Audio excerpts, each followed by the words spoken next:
पिछली वीडियो के अंदर हमने रूट ऑफ ड्रग एडमिनिस्ट्रेशन मतलब ड्रग देने के विभिन्न रूट जो होते हैं उसके अंदर एक तो लोकल एक्शन जो है उसके लिए टॉपिकल रूट जो होता है उसके बारे में बात कर ली थी।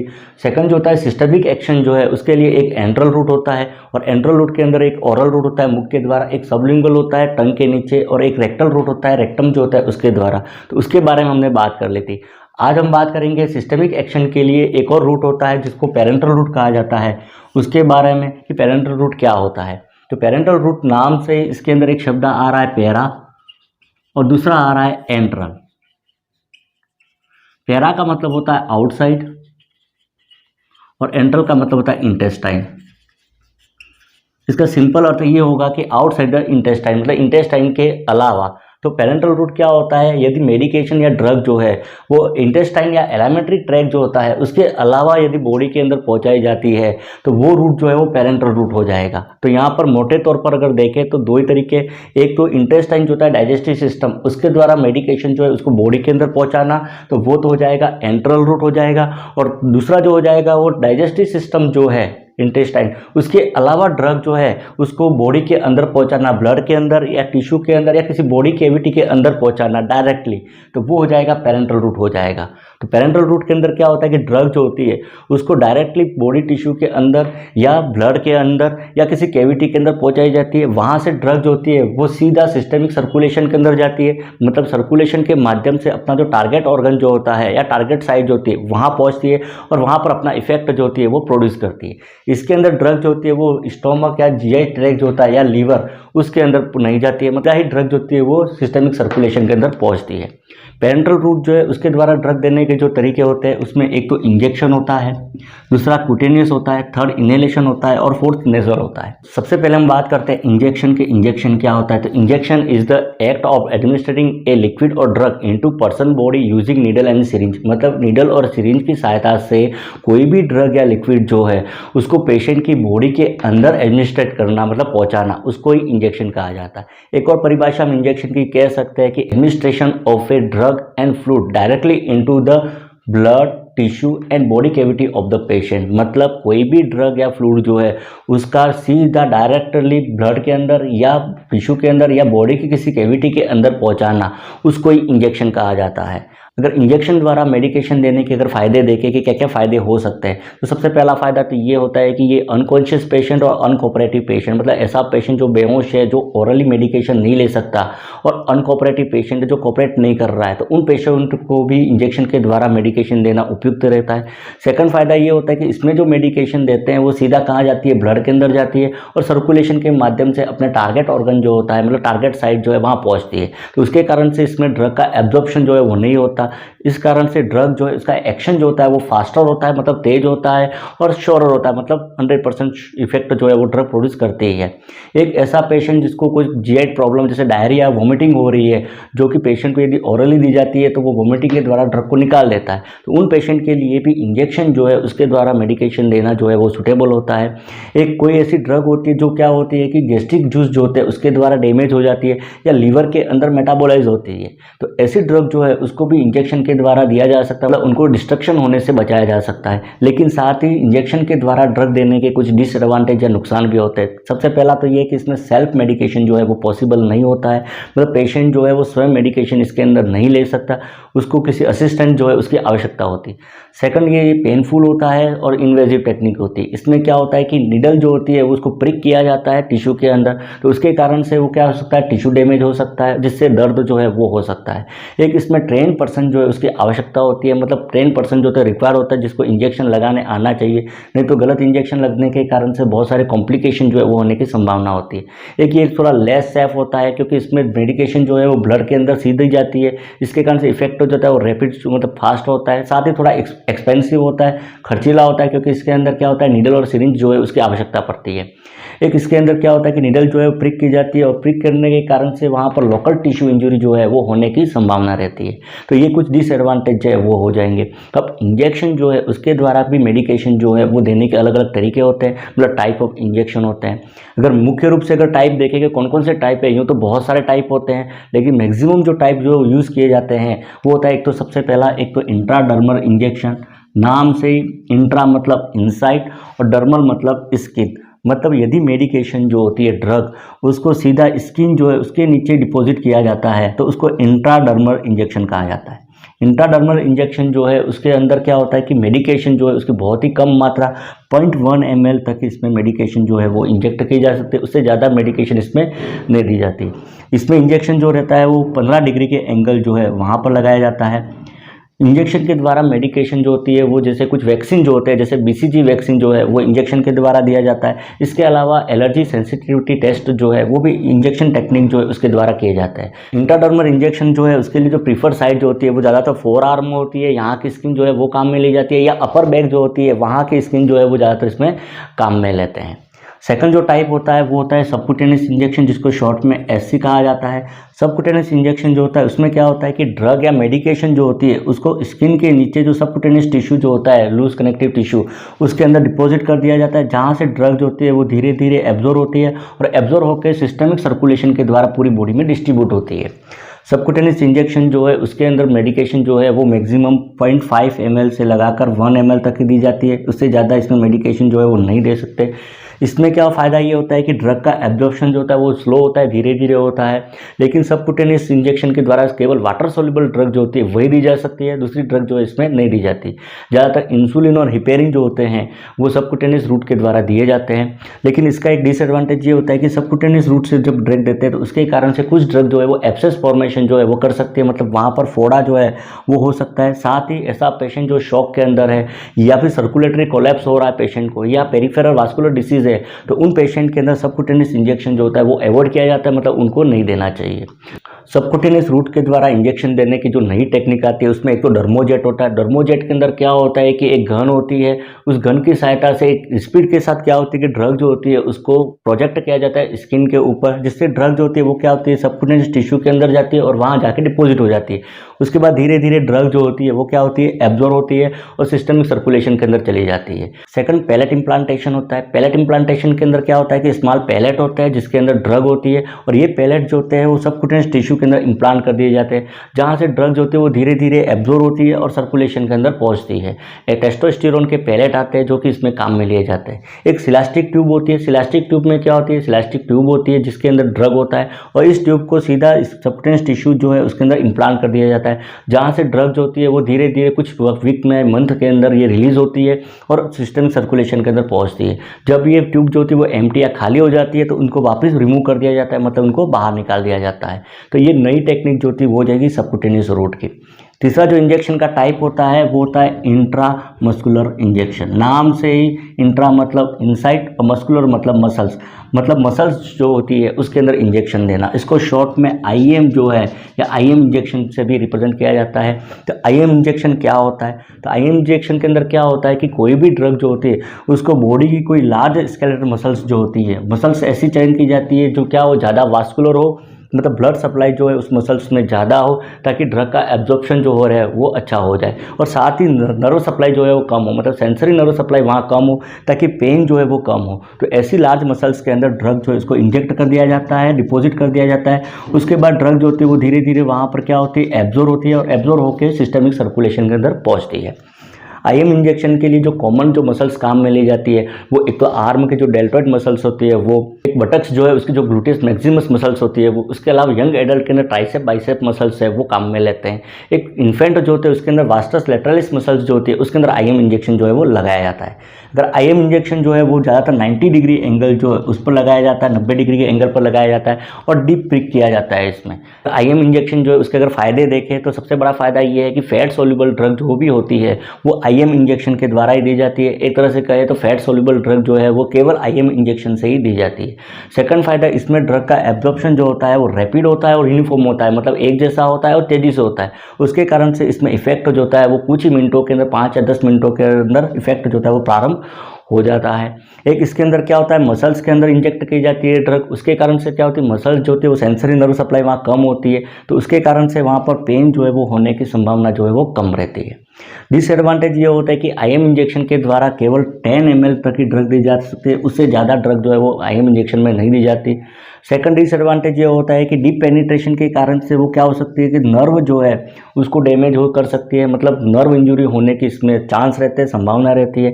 एक लोकल पेन जो होता है, क्योंकि इसमें डीप पेनिट्रेशन होता है, उसके कारण से वहाँ टिश्यू डैमेज हो सकता है, तो लोकल पेन जो होता है जहाँ इंजेक्शन लगाया गया वहाँ पर दर्द जो है उसकी संभावना थोड़ी रह सकती है। एक पर्सन जो है इसमें ट्रेन होना चाहिए, साथ ही सेल्फ मेडिकेशन पॉसिबल नहीं है, क्योंकि गलती से यदि इंजेक्शन जो है वो नर्व को डैमेज कर दिया या वेन के अंदर लग गया तो ये वेन के अंदर या सीधा ब्लड के अंदर भी ड्रग जा सकती है। तो ये कुछ डिसएडवांटेज जो है वो हो जाएंगे। कुछ ड्रग होती है जैसे डाइक्लोफेनेक सोडियम जो होता है वो कि फैट सोल्युबल ड्रग होती है, इसको केवल आईएम इंजेक्शन जो है उसके द्वारा, इसके अलावा स्ट्रेप्टोमाइसिन जो है उसको भी केवल आईएम इंजेक्शन जो है उसके द्वारा ही दी जाती है। अगला जो इंजेक्शन का टाइप होता है वो होता है इंट्रावीनस इंजेक्शन, जिसको शॉर्ट में आईवी कहा जाता है। इंट्रा मतलब इनसाइड और वीनस मतलब वेन, मतलब सीधा वेन के अंदर ड्रग जो है उसको पहुंचाना। तो इंट्रावीनस इंजेक्शन में क्या किया जाता है कि ड्रग या कोई भी लिक्विड जो है उसको सीधा बॉडी की कोई सुपरफिशियल वेन जो होती है, मतलब सरफेस में जो वेन होती है उस वेन के अंदर इंजेक्ट किया जाता है। आईवी इंजेक्शन के द्वारा केवल वाटर सोल्यूबल ड्रग जो होती है वही दी जाती है। ये ड्रग जो होती है वो इंजेक्ट करने के बाद क्या होती है, ब्लड के अंदर डाइल्यूट हो जाती है, मतलब घुल जाती है और सर्कुलेशन के माध्यम से क्या करती है वो पूरी बॉडी में डिस्ट्रीब्यूट होती है और अपना जो टारगेट ऑर्गन या टारगेट साइट जो है वहाँ पर पहुँचकर अपना इफेक्ट जो है वो प्रोड्यूस करती है। अगर फ़ायदे देखें आईवी इंजेक्शन के, तो पहला फ़ायदा तो ये होता है कि इसमें ड्रग जो होती है वो सीधा कहाँ पहुँचती है, ब्लड के अंदर, मतलब यहाँ एब्जॉर्प्शन नहीं होता और ब्लड में पहुँचने के बाद डाइल्यूट होकर सीधा सर्कुलेशन में पहुँचती है। उसके कारण से कुछ ही मिनटों के अंदर ही ड्रग का जो इफेक्ट होता है वो क्या होता है, प्रोड्यूस हो जाता है। मतलब इमरजेंसी की कंडीशन जहाँ पर हमें क्विक इफेक्ट चाहिए, तुरंत ही प्रभाव चाहिए ड्रग का, तो उस कंडीशन के अंदर आईवी इंजेक्शन जो होता है वो सूटेबल होता है। दूसरा ये फ़ायदा होता है कि आईवी इंजेक्शन के अंदर लार्ज मात्रा के अंदर फ्लूइड जो है वो दिया जा सकता है, मतलब बड़ी मात्रा में ड्रग जो होती है वो दी जा सकती है। बड़ी मात्रा में ड्रग जो है या फ्लूइड उसको बॉडी के अंदर पहुंचाना, उसको इन्फ्यूजन कहते हैं, इंट्रावीनस इन्फ्यूजन कहा जाता है। तो आईवी इंजेक्शन के द्वारा इंट्रावीनस इन्फ्यूजन पॉसिबल होता है, संभव है, जिसमें बड़ी मात्रा में फ्लूइड जो होता है जैसा कि रिंगर लैक्टेट या डीएनएस या डेक्सट्रोज 5% जो होता है वो बॉडी के अंदर पहुंचाया जाता है। एक फ़ायदा इसमें ये रहता है कि इसके अंदर डिज़ायर कॉन्सेंट्रेशन जो भी ड्रग का चाहते हैं हम, मतलब जितना भी कॉन्सेंट्रेशन ड्रग का चाहिए ब्लड के अंदर उतना इसमें अचीव किया जा सकता है और उसके कारण से इसके अंदर डोज जो है उसको मॉनिटर करना, साथ ही साथ एडजस्ट करना वो आसान रहता है। तो ये कुछ फ़ायदे हो जाएंगे। लेकिन आईवी इंजेक्शन के कुछ नुकसान भी होते हैं, डिसएडवांटेज भी है। डिसएडवांटेज क्या हो सकता है कि एक तो क्या होता है कि इसके अंदर यदि एक बार ड्रग को डाल दिया तो इसको विड्रॉ करना बहुत ही मुश्किल होता है, क्योंकि ड्रग जो होती है वो क्या होती है, सीधा ब्लड के अंदर डाइल्यूट होती है और डाइल्यूट होकर सर्कुलेशन के अंदर फैल जाती है, तो मतलब कुछ ही मिनटों के अंदर बॉडी में ड्रग जो होती है वो डिस्ट्रीब्यूट होती है। सेकंड यही नुकसान जो होता है वो क्या हो सकता है कि यदि ड्रग जो है वो डिस्ट्रीब्यूट हो गई तो हाई कॉन्सेंट्रेट ड्रग जो होती है वो वाइटल ऑर्गन जो होते हैं जैसे कि लंग्स के अंदर, लीवर के अंदर, ब्रेन के अंदर भी जा सकती है। तो उसके कारण से ये जो वाइटल ऑर्गन जो होते हैं वो ड्रग के हाई कॉन्सेंट्रेशन के कारण से वो भी प्रभावित हो सकते हैं, मतलब वो एक्सपोज होते हैं एक तरह से हाई कॉन्सेंट्रेट ड्रग से, तो ये भी एक नुकसान हो सकता है। तीसरा इसके अंदर क्या होता है कि आईवी इंजेक्शन जो होता है वो वेन के अंदर होता है, तो उसके कारण से वहाँ पर लीकेज हो सकता है और लीकेज के कारण से वहाँ पर स्वेलिंग हो सकती है। साथ ही साथ थ्रोम्बोफ्लेबाइटिस जो होता है, मतलब वेन जो है उसके अंदर इन्फ्लामेशन की कंडीशन भी इसमें उत्पन्न हो सकती है। एक ये थोड़ी पेनफुल होती है क्योंकि इन्वेजिव टेक्निक होती है, इसके अंदर निडल प्रिक की जाती है, उसके कारण से पेन हो सकता है। साथ ही साथ जहाँ पर निडल इंजेक्शन दिया गया आईवी वहाँ पर इन्फ्लामेशन या स्वेलिंग जो है या एडिमा जो है वो भी प्रोड्यूस कर सकती है। एक इसके अंदर क्या होता है कि यदि गलती से एयर अगर चली जाती है अंदर तो वहाँ पर एयर इम्बोलिज्म जो होता है वो होने की भी संभावना रहती है। एक इसमें भी सेल्फ मेडिकेशन जो होता है पॉसिबल नहीं होता है, जबकि ट्रेन पर्सन जो होता है वो रिक्वायर होता है। और खास करके इसके अंदर एसेप्टिक टेक्निक जो होती है वो उसकी आवश्यकता होती है, क्योंकि इसमें इन्फेक्शन की संभावना जो होती है वो बहुत ही ज़्यादा रहती है। ये एक इंट्रावेनस इंजेक्शन या आईवी इंजेक्शन का टाइप हो गया। मैक्सिमम 4 ये इंजेक्शन के जो टाइप होते हैं ये ज़्यादातर काम में लिए जाते हैं। इसके अलावा भी इंजेक्शन के कुछ और टाइप होते हैं। एक होता है इंट्रा आर्टीरियल इंजेक्शन। इंट्रा मतलब इनसाइड, आर्टीरियल मतलब आर्टरी, मतलब सीधा आर्टरी जो होती है जिसमें ऑक्सीजनेटेड ब्लड जो होता है मूव करता है उसके अंदर ही ड्रग जो है उसको इंजेक्ट करना। और इस प्रकार का इंजेक्शन ज़्यादातर कीमोथेरेपी जो होती है कैंसर के ट्रीटमेंट में या फिर डायग्नोस्टिक पर्पस जो है उसके लिए काम में लिया जाता है, जैसा कि कोरोनरी एंजियोग्राफी या डीप वेन थ्रोम्बोसिस जो है उसके डायग्नोसिस करने के लिए काम में लिया जाता है। 6 होता है वो होता है इंट्राथिकल इंजेक्शन। तो इंट्राथिकल के अंदर क्या होता है कि कोई मेडिकेशन या ड्रग जो है उसको ब्रेन या स्पाइनल कॉर्ड की जो कवरिंग होती है जिसको मेनिंजिस कहते हैं उसमें जो सब एरेक्नोड स्पेस होता है उस सब एरेक्नोड स्पेस के अंदर इंजेक्ट किया जाता है, तो उसको इंट्राथिकल इंजेक्शन कहते हैं। इंट्राथिकल इंजेक्शन ज़्यादातर मेनिंजाइटिस जो होता है जो कि ब्रेन जो कवरिंग उसमें इन्फ्लामेशन है उसमें या फिर स्पाइनल एनेस्थेसिया जो कि लंबर पंचर जो करते हैं उसके अंदर इंट्राथिकल इंजेक्शन जो है वो काम में लिया जाता है। अगला जो होता है वो होता है इंट्रा पेरिटोनियल। इंट्रा मतलब इनसाइड, पेरिटोनियल मतलब पेरिटोनियल कैविटी। तो इंट्रा पेरिटोनियल इंजेक्शन के अंदर क्या होता है कि ड्रग जो है उसको एब्डोमेन की जो कवरिंग होती है पेरिटोनियम उसके अंदर इंजेक्ट किया जाता है, जहाँ से एब्जॉर्ब होती है और सिस्टमिक सर्कुलेशन के अंदर पहुँचती है। ज़्यादातर पेरिटोनाइटिस जो होता है उसके ट्रीटमेंट के अंदर, या कोई इन्फेंट जो है उसको लार्ज क्वांटिटी में फ्लूइड देना है जैसा कि ग्लूकोज या नॉर्मल सलाइन देना है, तो वो इंट्रा पेरिटोनियल टेक्निक जो है उसके द्वारा दिया जाता है। एक इंट्रा साइनोवियल जो है वो होता है, इंट्रा मतलब इनसाइड और साइनोवियल मतलब जॉइंट की जो साइनोवियल कैविटी होती है उसके अंदर। तो इसमें क्या होता है कि जो बॉडी के साइनोवियल जॉइंट होते हैं उन साइनोवियल जॉइंट के अंदर ही ड्रग जो है उसको इंजेक्ट किया जाता है। ज़्यादातर रूमेटॉइड आर्थराइटिस जो उसके ट्रीटमेंट के लिए हाइड्रोकोर्टिजोन या गोल्ड साल्ट जो होते हैं वो सीधा जॉइंट जो होता है साइनोवियल जॉइंट उसके अंदर इंजेक्ट किया जाता है, तो वो इंट्रा साइनोवियल हो जाएगा। तो ये हो जाएंगे कुछ इंजेक्शन के टाइप जो ज़्यादातर काम में लिए जाते हैं। सेकंड पेरेंटल रूट जो होता है वो होता है क्यूटेनियस होता है, नाम से क्यूटेनियस जो कि स्किन के लिए हम इस्तेमाल करते हैं। तो ड्रग जो है उसको स्किन के द्वारा बॉडी के अंदर पहुंचाना वही क्यूटेनियस रूट हो जाएगा। तो इसमें क्या होता है, हाईली लिपिड सोल्यूबल ड्रग होती है। ऐसी ड्रग जो है उसको स्किन के ऊपर अप्लाई किया जाता है, वहाँ पर उसकी रबिंग की जाती है। रबिंग मतलब जिसको इनक्शन कहा जाता है, टॉपिकल में हमने पढ़ा था। तो रबिंग की जाती है जिससे वो ड्रग जो होती है वो क्या होता है, परक्यूटेनियस एब्जॉर्प्शन होता है। उसके बाद वो ब्लड स्ट्रीम के अंदर पहुँचती है और सर्कुलेशन के माध्यम से अपनी बॉडी के अंदर पहुँचती है। ज़्यादातर ग्लिसराइल जो है वो ज़्यादातर ऑइंटमेंट के रूप में होती है, वो एंजाइना के ट्रीटमेंट के अंदर काम में ली जाती है, वो क्यूटेनियस टेक्निक के द्वारा ही दी जाती है। क्यूटेनियस और टॉपिकल के अंदर अंतर ये रहता है कि टॉपिकल के अंदर तो ड्रग जो होती है वो जहाँ अप्लाई की वहीं पर एब्जॉर्ब होती है, सिस्टमिक एब्जॉर्प्शन नहीं होता। जबकि क्यूटेनियस के अंदर क्या होता है कि ड्रग जो है उसका सिस्टमिक एब्जॉर्प्शन जो है वो होता है और उसके बाद वो सर्कुलेशन के अंदर पहुँचती है। क्यूटेनियस से इंजेक्शन देने का फ़ायदा ये होता है कि ये इसके साइड इफेक्ट जो होते हैं वो बहुत ही कम होते हैं, साथ ही ये पेनलेस होते हैं, मतलब किसी प्रकार का इसमें दर्द जो होता है वो नहीं होता, एक कन्वीनियंट होती है, मतलब सुविधाजनक होती है।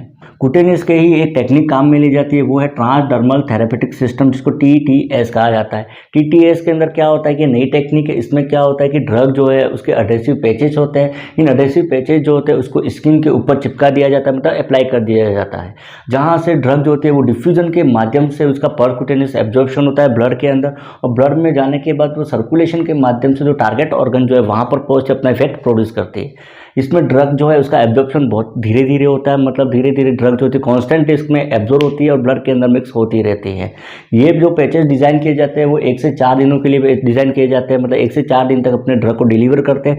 जब ड्रग जो होती है वो डिलीवर हो जाती है इन पैचेस को वहाँ से हटा लिया जाता है।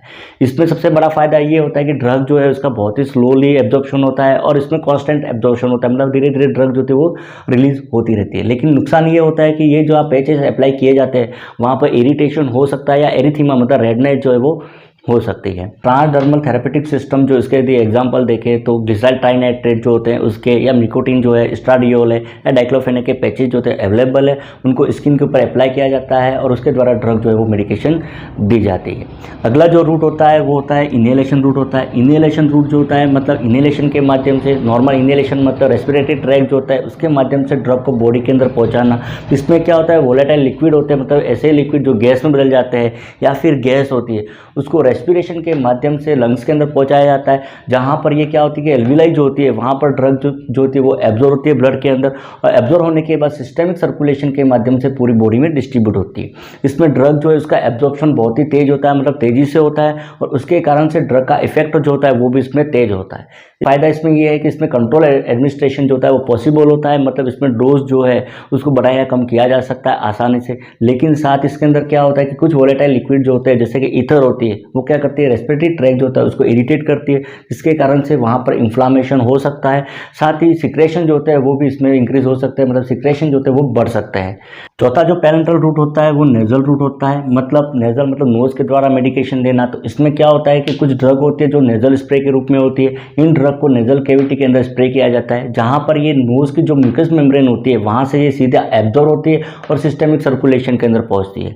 कुछ ड्रग जो है जैसे कॉर्टिकोस्टेरॉइड जो होती है वो नेजल रूट जो है उसके द्वारा दिया जाता है। इसमें ड्रग का एब्जॉर्प्शन जो होता है वो फास्ट होता है, उसके कारण से इसका एक्शन जो होता है वो भी रैपिड होता है, मतलब तेजी से अपना इफेक्ट जो है वो प्रोड्यूस करती है। तो ये थे रूट ऑफ ड्रग एडमिनिस्ट्रेशन या ड्रग देने के विभिन्न रूट।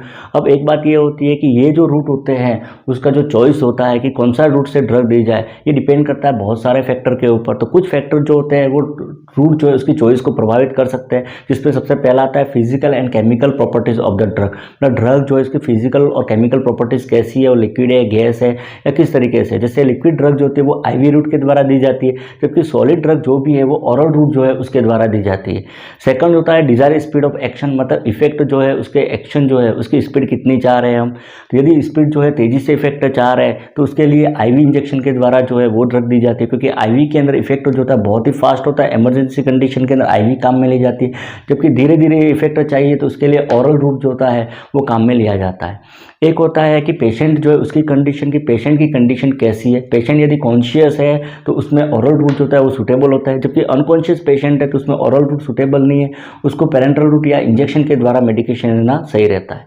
एक साइट ऑफ एक्शन जो है वो कि कहाँ पर इफेक्ट जो है वो चाह रहे हैं या कैसा इफेक्ट चाह रहे हैं, कहीं लोकलाइज्ड एक्शन चाह रहे हैं या फिर सिस्टमिक इफेक्ट चाह रहे हैं। यदि लोकलाइज्ड इफेक्ट चाह रहे हैं, पर्टिकुलर बॉडी के किसी एरिया के अंदर इफेक्ट चाहते हैं तो उसके लिए टॉपिकल रूट जो होता है वो सूटेबल होता है, अदर के लिए हमें सिस्टेमिक रूट जो है वो सूटेबल रहता है। एक ड्रग जो है उसके ऊपर गैस्ट्रिक जूस और लीवर जो इसका क्या इफेक्ट हो रहा है कि कुछ ड्रग जो होती है वो गैस्ट्रिक जूस के द्वारा डाइजेस्ट हो जाती है या लीवर जो इसके द्वारा मेटाबोलाइज हो जाती है। तो ऐसी ड्रग जो है उसको इंजेक्शन टेक्निक के द्वारा दिया जाता है। जैसे हार्मोन जो होते हैं ज़्यादातर वो इंजेक्शन के द्वारा दिए जाते हैं, क्योंकि गैस्ट्रिक जूस जो है उसके द्वारा डैमेज हो जाते हैं। एक कुछ ड्रग जो होते हैं उसका एब्जॉर्प्शन जो होता है वो जीआई ट्रैक्ट के द्वारा नहीं होता है, जैसे स्ट्रेप्टोमाइसिन, तो उसको केवल इंजेक्शन टेक्निक के द्वारा ही दी जाती है। इसके अलावा किस ऐसी कंडीशन जिसमें डोज जो उसकी एक्यूरेसी चाहिए तो आईवी इंजेक्शन जो है उसके द्वारा एक्यूरेट डोज या मतलब डिजायर कॉन्सेंट्रेशन कितना चाहिए ब्लड का उतना उसमें प्राप्त किया जा सकता है। तो ये कुछ फैक्टर हो जाएंगे जो रूट जो है उसकी चॉइस को प्रभावित करते हैं। अगले वीडियो के अंदर हम बात करेंगे कि ये ड्रग जो है इस रूट के द्वारा जब बॉडी के अंदर जाती है तो बॉडी में जाने के बाद वो अपना काम कैसे करती है, मतलब ड्रग जो है उसका पावर या ड्रग जो है उसका एक्शन कि वो काम कैसे करती है, जिसको हम कहते हैं फार्माकोडायनामिक। तो अगले वीडियो के अंदर फार्माकोडायनामिक जो है जिसमें ड्रग जो है उसका एक्शन या ड्रग जो है उसके काम करने के तरीके के बारे में हम बात करेंगे। Okay, thank you.